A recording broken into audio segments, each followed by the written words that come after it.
Domestic War Crimes Court in Bangladesh sentenced former Prime Minister Sheikh Hasina and former Home Minister Azaduzzaman Khan to death on charges of crimes against humanity carried out during last year's student protests. In its response to the verdict, the UN Human Rights Office reiterated its opposition to the death penalty in all ইতিহাসে এর আগে অত্যন্ত দ্রুততম বিচার প্রক্রিয়া করে সাজা হয়েছিল সাদ্দাম হোসেনের, তার থেকেও দেখতে পাচ্ছি মানে সাদ্দাম হোসেনের থেকেও দ্রুত এই বিচার প্রক্রিয়া। আওয়ামী লীগ যে আবার ক্ষমতায় আসতে পারে এবং আওয়ামী লীগের এই যে জমি তৈরি হয়ে গেছে, এই জমি তৈরি হয়ে গতকাল আন্তর্জাতিক অপরাধ ট্রাইব্যুনালে শেখ হাসিনার ফাঁসি দেওয়া হয়েছে, ফাঁসির রায় দেওয়া হয়েছে। এই রায়ের পরিপ্রেক্ষিতে প্রথমে আমরা দেখেছি ভারতের প্রতিক্রিয়া, ভারতের অফিসিয়াল প্রতিক্রিয়া পাওয়ার পরে অপেক্ষা ছিল যে এর পরে কোন দেশ কিংবা কোন সংস্থা অফিসিয়াল প্রতিক্রিয়া জানায়। দ্বিতীয় প্রতিক্রিয়াটা আসলো জাতিসংঘ থেকে, এবং জাতিসংঘ থেকে যে প্রতিক্রিয়াটা আসলো সেটা সরকারের জন্য বিব্রতকর একটা ক্ষমতাচ্যুত প্রধানমন্ত্রী শেখ হাসিনার মানবতাবিরোধী অপরাধে মৃত্যুদণ্ডের রায় ঘোষণা করেছে আন্তর্জাতিক অপরাধ ট্রাইব্যুনাল। তবে ছাত্র জনতার মুখে গত বছরের 5 আগস্ট ভারতে পালিয়ে যান সাবেক প্রধানমন্ত্রী শেখ হাসিনা। সুপ্রিয় দর্শক, আসসালামু আলাইকুম রাহমাতুল্লাহ। আশা করি সবাই ভালো এবং সুস্থ আছেন। স্বাগত জানাচ্ছি আমাদের আরেকটি নতুন ভিডিওতে। সুপ্রিয় দর্শক মন্ডলী, ভিডিওর থাম্বনেল, টাইটেল, ভিডিওর কিছু অংশ বিশেষ দেখে আপনারা ইতিমতো অবাক হয়ে গেছেন। সুপ্রিয় দর্শক, সেই অংশ বিশেষগুলোর বিস্তারিত আলোচনা দেখলে আপনারা আরো বেশি অবাক হতে বাধ্য হবেন। সুপ্রিয় দর্শক, কি চলছে দেশের রাজনৈতিক পরিস্থিতি সবসময় উত্তাল, সবসময় আওয়ামী লীগ পুনর্বাসন হওয়ার আশঙ্কা রয়েছে। সুপ্রিয় দর্শক, সম্পূর্ণ ভিডিওটি দেখলে আপনারা বুঝতে পারবেন আওয়ামী লীগ আবারও কি ক্ষমতায় আসতে পারবে কিনা, আওয়ামী লীগ একেবারে নিষিদ্ধ। সুপ্রিয় দর্শক, তাহলে চলুন আমরা কথা না বাড়িয়ে সেই সম্পূর্ণ বিস্তারিত আলোচনাটা দেখে আসি। তার আগে আপনাদের প্রতি আমাদের একটা ছোট্ট রিকোয়েস্ট, যারা আমাদের চ্যানেলে নতুন, চ্যানেলটি সাবস্ক্রাইব করে লাইক করে শেয়ার করে সাথে থাকুন। অবশ্যই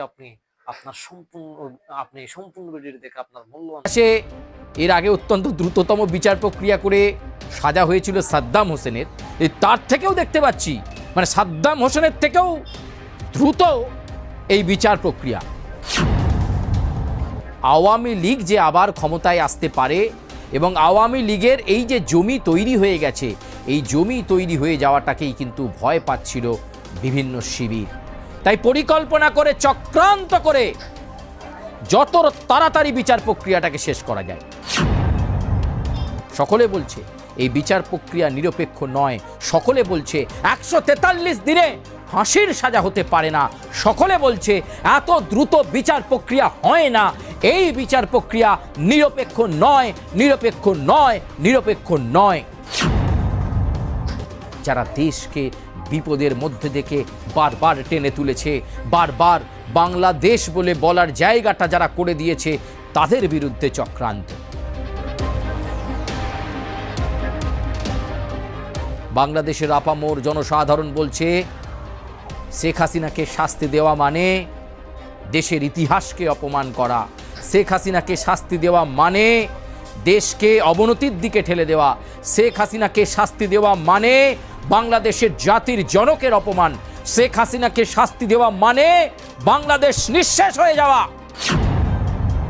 বাংলাদেশকে যারা ভালোবাসেন, বাংলাদেশের আপামর জনগণ, সঠিক পদ্ধতিতে অবাধভাবে সুষ্ঠুভাবে নির্বাচনটা হতে দিন, মাথা গরম করবেন না।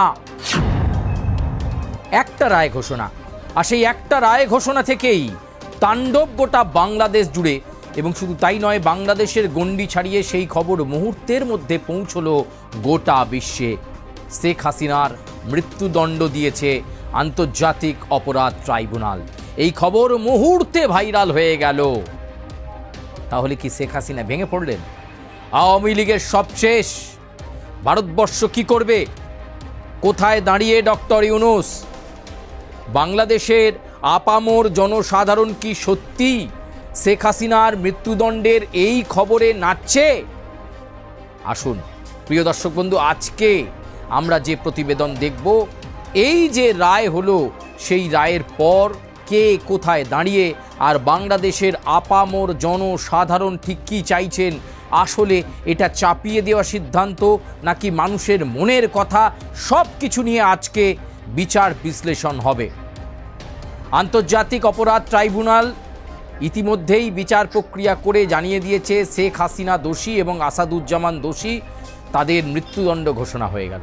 আচ্ছা, পৃথিবীতে কোথাও দেখেছেন এই ধরনের একটা বড় মাপের বিচার প্রক্রিয়াই যদি ধরে নিই, সেটা 140 দিন থেকে 143 দিনের মধ্যে সম্পন্ন হয়ে গেছে?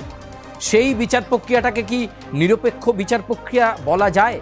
যেখানে কয়েক মাস আগে খোদ ইউনূস সরকারের আইনজীবী বলেছেন হাসিনা নির্দোষ, তারপরেও তড়িঘড়ি এই বিচার প্রক্রিয়াকে সম্পন্ন করতে হলো, শেখ হাসিনাকে দোষী সাব্যস্ত করতে হলো, এমনকি তার ফাঁসির সাজা শোনাতে হলো এই আন্তর্জাতিক অপরাধ ট্রাইব্যুনালকে।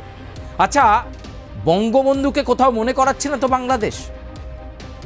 জাতির জনক বঙ্গবন্ধু মুজিবুর রহমান, তার মৃত্যুর পর যখন তদন্ত হয়েছিল, সেটা কিন্তু এইরকম একটা আন্তর্জাতিক অপরাধ ট্রাইব্যুনালে বিচার হয়নি, দেশের একটা সাধারণ আদালতে বিচার প্রক্রিয়া হয়েছিল। তাহলে কেন শেখ হাসিনার বিচার প্রক্রিয়া এই আন্তর্জাতিক অপরাধ ট্রাইব্যুনালে? কি এমন অপরাধ করেছেন তিনি? কি তার দোষ? আসলে তাই নয়। আসলে আওয়ামী লীগ যে আবার ক্ষমতায় আসতে পারে এবং আওয়ামী লীগের এই যে জমি তৈরি হয়ে গেছে, এই জমি তৈরি হয়ে যাওয়াটাকেই কিন্তু ভয় পাচ্ছিল বিভিন্ন শিবির। তাই পরিকল্পনা করে, চক্রান্ত করে যত তাড়াতাড়ি বিচার প্রক্রিয়াটাকে শেষ করা যায়। ইতিহাসে এর আগে অত্যন্ত দ্রুততম বিচার প্রক্রিয়া করে সাজা হয়েছিল সাদ্দাম হোসেনের, তার থেকেও দেখতে পাচ্ছি মানে সাদ্দাম হোসেনের থেকেও দ্রুত এই বিচার প্রক্রিয়া। এবং 140 দিন থেকে 143 দিনের মধ্যে প্রমাণ হয়ে গেল যে শেখ হাসিনা এমন অপরাধ করেছেন তাকে মৃত্যুদণ্ড দিতে হবে। প্রথমত বলে রাখি, আওয়ামী লীগ এতটুকু বিচলিত নয় এবং বাংলাদেশের সাধারণ জনগণ এই রায়ে যে খুশি নয়, তারা গতকাল রাজপথে নেবে, গতকাল রাজপথে প্রতিরোধ গড়ে তুলে, গতকাল বিভিন্ন জায়গায় স্লোগান তুলে তারা বুঝিয়ে দিয়েছে তারা আওয়ামী লীগের পক্ষে রয়েছে। আমরা আগেও বলেছিলাম, আবার বলছি, আগামীতেও বলবো, প্রয়োজনে 100 বারের পরিবর্তে 1000 বার বলবো, ডক্টর ইউনূস অন্তর্বর্তী সরকারের প্রধান উপদেষ্টা, তাকে কেউ পছন্দ করছে না। তিনি জোরপূর্বক ক্ষমতার অপব্যবহার করে বিচার প্রক্রিয়াকে প্রভাবিত করেছেন। আসল উদ্দেশ্য তার বাংলাদেশ অশান্তির মধ্যে থাকুক, কে গেল কে এলো এইসব জারি থাকুক, আর আসলে তিনি ক্ষমতার অলিন্দে বসে থাকুন, তিনি অনির্দিষ্টকালের জন্য অন্তর্বর্তী সরকারের প্রধান উপদেষ্টা হিসেবে থাকুন, এইটাই ইচ্ছে তার। এবং ডক্টর ইউনূস বেশ কিছু আন্তর্জাতিক ক্ষেত্রেও প্ল্যানিং মাফিক করে বিভিন্ন দেশের সঙ্গে ষড়যন্ত্র করে বাংলাদেশে কোন শক্তিকে ক্ষমতায় আনা যায় তার মাস্টার প্ল্যান তৈরি করছে। সকলে বলছে এই বিচার প্রক্রিয়া নিরপেক্ষ নয়, সকলে বলছে 143 দিনে ফাঁসির সাজা হতে পারে না, সকলে বলছে এত দ্রুত বিচার প্রক্রিয়া হয় না, এই বিচার প্রক্রিয়া নিরপেক্ষ নয়, নিরপেক্ষ নয়, নিরপেক্ষ নয়। আন্তর্জাতিক অপরাধ ট্রাইব্যুনাল তৈরি হয়েছিল এ কারণেই রাজাকারদের বিচার হওয়ার জন্য, মুক্তিযুদ্ধের যারা বিরোধিতা করেছিলেন তাদের বিচার হওয়ার জন্য। উল্টে সেই রাজাকাররা বিচার করছেন কাদের? যারা দেশকে বিপদের মধ্যে থেকে বারবার টেনে তুলেছে, বারবার বাংলাদেশ বলে বলার জায়গাটা যারা করে দিয়েছে, তাদের বিরুদ্ধে চক্রান্ত। প্রিয় দর্শক বন্ধু, 140-43 দিনে সত্যি এই ধরনের বিচার প্রক্রিয়া হয় কি? এমন কোনো বড় অপরাধ করেছেন যে আন্তর্জাতিক অপরাধ ট্রাইব্যুনালেই শেখ হাসিনার শাস্তি হতে হলো? বাংলাদেশের আপামর জনসাধারণ বলছে শেখ হাসিনাকে শাস্তি দেওয়া মানে দেশের ইতিহাসকে অপমান করা, শেখ হাসিনাকে শাস্তি দেওয়া মানে দেশকে অবনতির দিকে ঠেলে দেওয়া, শেখ হাসিনাকে শাস্তি দেওয়া মানে বাংলাদেশের জাতির জনকের অপমান, শেখ হাসিনাকে শাস্তি দেওয়া মানে বাংলাদেশ নিঃশেষ হয়ে যাওয়া। তাই আজকে বাংলাদেশ জুড়ে শাটডাউন চলছে।